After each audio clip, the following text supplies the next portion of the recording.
Campbell Middle School librarian Abby Lester meets with colleagues to debrief after putting on a successful book festival. It was a whole lot of planning, almost 2 years of planning. Planning paid off with over 800 people attending this first-of-its-kind event in CFISD. We'd been to the book festivals that are in the local area, like Teen Book Con and things like that, and we just thought, you know, Cypress is such a huge district.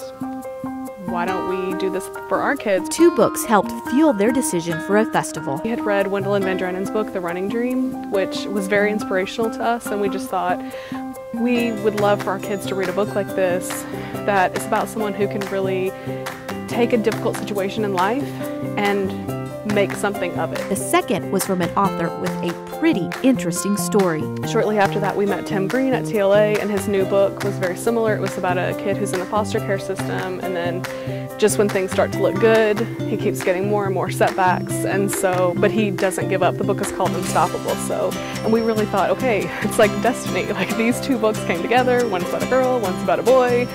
We gotta do this. And little did they know that one of those books would hit very close to home for one Sampson Elementary 5th grader. Paula Morgan, who's the librarian at Sampson Elementary, had done a book talk for some of her kids with Tim Green's book, and she mentioned to them how he had been in the foster care system. Elijah Edwards, too, was in the foster care system. He was adopted a few years ago and found he related very much to Tim's book, Unstoppable. I got back to Paula, and she contacted Tim Green just to say, hey, I just want to let you know that your book, your story really inspired this kid who's been through a similar situation. Tim Green, a former NFL football player turned author, was the keynote speaker at the book festival and rearranged his schedule to meet Elijah. It was exciting to get to see Elijah meet Tim Green. I think it inspired him. I know his books inspired me.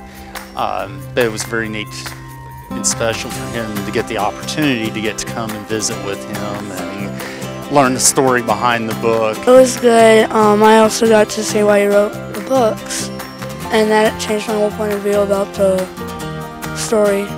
Yeah, I'm just really appreciative for everybody that put it together and enabled him to do that. I mean, we're all librarians, so we work with kids in books all the time, so we really know what a huge impact the right book at the right time can make to anyone, but to a child particularly. But we never anticipated that one of our kids would have this kind of like personal relationship. Drop me a line, all right? Send me an email or something. It's kind of like the cherry on top.